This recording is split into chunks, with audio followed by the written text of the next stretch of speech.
Corona ভাইরাসে যখন সারা বিশ্ব কাবু তখন আমি যাচ্ছি নেপালের উদ্দেশ্যে। এয়ারপোর্টে ইমিগ্রেশন ফর্মালিটি শেষ করতে তেমন সমস্যা হয়নি। বিমানে ওঠার সময় নিরাপত্তা কর্মীদের মাস্ক ব্যবহার করতে দেখলেও তেমন কোনো আতঙ্ক আমার চোখে পড়েনি।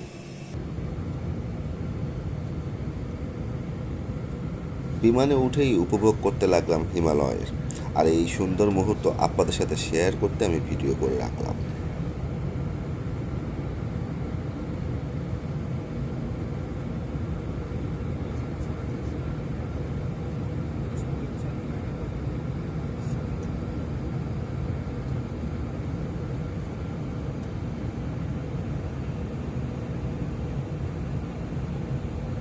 নেপালে এসে রাস্তাঘাটের লোকজন কম দেখা গেলেও ট্যুরিস্টদের আগমন কিন্তু কম ছিল না।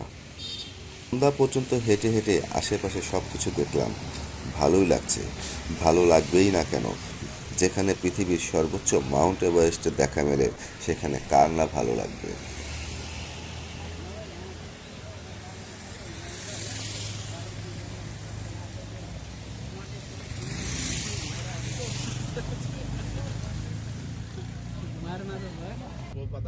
করোনাকে আতঙ্ক না ভেবে সচেতন হন, মাস্ক ব্যবহার করুন, বাইরে থেকে বাড়িতে ফিরে আসার সাথে সাথে হাত মুখ ভালো করে ধুয়ে নেবেন।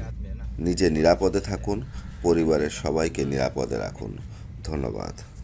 दो किस्म का है ना, हम पहाड़ी लोग का हो क्या, तराई लोग का वो इंडियन जैसे दो फेस है नहीं आप दो फेस हम है। पहाड़ी पहाड़ का बहुत दोस्ती होते हैं, इंडिया साइड का दोस्ती नहीं होते। इंटरगेट कहाँ है? पीछे है ना? नहीं वो तो नेपाली का है। ओ अच्छा, वो डोमेस्टिक नहीं वो नेपाली नेपाल वर्किंग अच्छा, पीपल अच्छा। गोइंग सऊदी अरब, कतार।